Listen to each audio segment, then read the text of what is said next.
আসসালামু আলাইকুম, সবাই কেমন আছেন? আশা করি সবাই ভালো আছেন। আজ আমরা আসছি ম্যাকডোনাল্ডসে দুপুরে লাঞ্চ করার জন্য। তো দিল্লিতে এই ম্যাকডোনাল্ডসের শাখাটা সবচেয়ে বড় শাখা। এখানে ভেজ নন ভেজ সব রকম খাবারই এই ম্যাকডোনাল্ডসের শাখায় পাওয়া যায়। তো আমরা এখন ম্যাকডোনাল্ডসের শাখায় চলে আসছি দুপুরের লাঞ্চটা করার জন্য। যেহেতু আমরা কিছু খাওয়া দাওয়া করিনি, তো ভাবলাম আমরা দুপুরের লাঞ্চটা ম্যাকডোনাল্ডসেই করে থাকি। আর এই ম্যাকডোনাল্ডসের শাখাটা কিন্তু বেশ বড়। আমরা কালকে রাতে ডিনারও করেছিলাম ম্যাকডোনাল্ডসেই, কিন্তু ওইটা বেশি বড় ছিল না, খুবই ছোট ছিল। আর এটা খুবই বড়। আর বাইরে কিন্তু অনেকগুলো অফার লিখে রেখেছে। 99 রুপিতে অনেক কিছু আইটেমই এখানে পাওয়া যায় এই শাখাটাতে। ম্যাকডোনাল্ডসে কিন্তু খাবারের দাম খুবই কম। দেখেন, আপনাদের জন্য আমি একটু দেখাচ্ছি। 99 রুপি, 65 রুপিতে কিন্তু অনেক রকম আইটেমই পাওয়া যায়। আবার কিছু কিছু প্যাকেজও আছে যেগুলো 200 টাকা বা 135 টাকা, এগুলো দিয়েও কিন্তু অনেক রকম প্যাকেজ আছে। তো আমরা এখান থেকে 2-3টা প্যাকেজই অর্ডার করলাম খাবারের জন্য, আজানের জন্য, আমার জন্য আর ওর বাবার জন্য। তো আমাদের জন্য নিয়েছি বার্গার, আর আজানের জন্য ফ্রেঞ্চ ফ্রাই আর নাগেটস। এই শাখাটা কিন্তু বেশ বড়ই ছিল, একদম ওইখানে অনেকগুলো রুম ছিল এই শাখাটাতে। তো আমরা যেটা সবচেয়ে বড় সেটাতেই বসেছি খাওয়ার জন্য। আর আমার কাছে ম্যাকডোনাল্ডসের বার্গার মোটামুটি মজা লেগেছে, যে আহামরি খুব টেস্ট এরকম কিছুই না।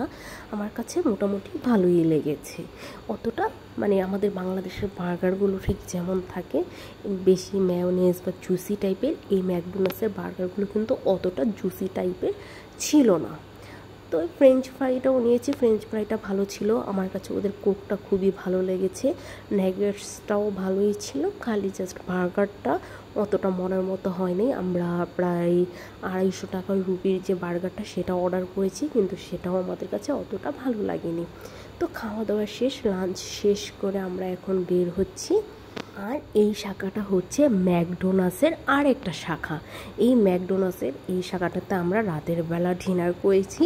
যেহেতু এখানে বেশি একটা হালাল খাবার পাওয়া যায় না, তাই ম্যাকডোনাল্ডসটা যেহেতু হাতের কাছেই, তাই আমরা ম্যাকডোনাল্ডসে খেয়েছি। আর আয়তার আব্বু নিচ থেকে খাবার নিয়ে উপরেও চলে আসলো।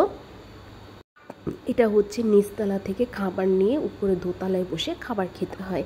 এক একটা শাখাতে এক এক রকম নিয়ম। তো এখানে আয়াতের আব্বু বার্গার নিচ্ছে, তারপর ফ্রেঞ্চ ফ্রাই আজানের জন্য, আর কোল্ড ড্রিঙ্কস।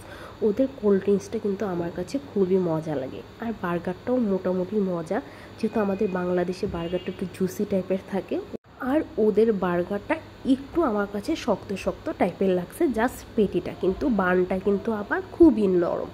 আর আজান শুধু ফ্রেঞ্চ ফ্রাই খাবে। আজানের কিন্তু আমাদের বাংলাদেশের বার্গার খুবই পছন্দ করে, কিন্তু কেন যেন এখানে বার্গারটা আজানে খেতে চাচ্ছে না। তো আমাদের উপরে খাওয়া দাওয়া শেষ। আজকের মতো আমরা ডিনারটাও কমপ্লিট করে ফেললাম ম্যাকডোনাল্ডসে, যেহেতু আমাদের বাংলাদেশে কিন্তু ম্যাকডোনাল্ডস নাই।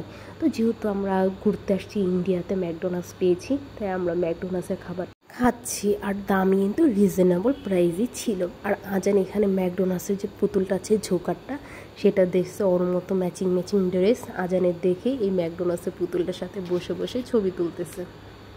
তো এখন আমরা আবার নিচতলায় চলে যাচ্ছি, খাওয়া দাওয়া শেষ। এখন আমরা এখান থেকে আইসক্রিমটা নিব। আমার কাছে বার্গার যেমনই লাগুক, আমার কাছে কিন্তু ম্যাকডোনাল্ডসের আইসক্রিমটা খুবই মজার লেগেছে। এখনও আইসক্রিমটা যে খেয়েছি মনে হচ্ছে মুখে লেগে আছে। এত ইন্ডিয়াতে আইসক্রিম খেয়েছে, কিন্তু ম্যাকডোনাল্ডসের আইসক্রিমটা আমার কাছে বেস্ট, 1 নম্বর আইসক্রিম মনে হয়েছে। খুবই সুন্দর। এই আইসক্রিমটাও ম্যাশিংয়ের ওরিও ফ্লেভার আইসক্রিমটা নিয়েছিলাম, খুবই ভালো লেগেছে আইসক্রিমটা খেতে। আর এইটার নিচতলায় কিন্তু লাইট কিচেনও রয়েছে। আর এই যে এটা হচ্ছে আমাদের দুজনের আইসক্রিমটা হচ্ছে সবচেয়ে বেশি মজা। তো আজ ম্যাকডোনাল্ডসের ভিডিওটা আমার এ পর্যন্তই রইল। আপনারা ইন্ডিয়াতে গিয়ে কে কে ম্যাকডোনাল্ডসে খাবার খেয়েছেন, আর আপনাদের কাছে ম্যাকডোনাল্ডসের খাবার কেমন লেগেছে অবশ্যই জানাবেন। আমার কাছে কিন্তু ম্যাকডোনাল্ডসের বার্গারটা মোটামুটি ভালো লেগেছে, আর বাকি সবগুলো আইটেম কিন্তু খুবই ভালো লেগেছে। আজ এ পর্যন্তই রইল। আল্লাহ হাফেজ।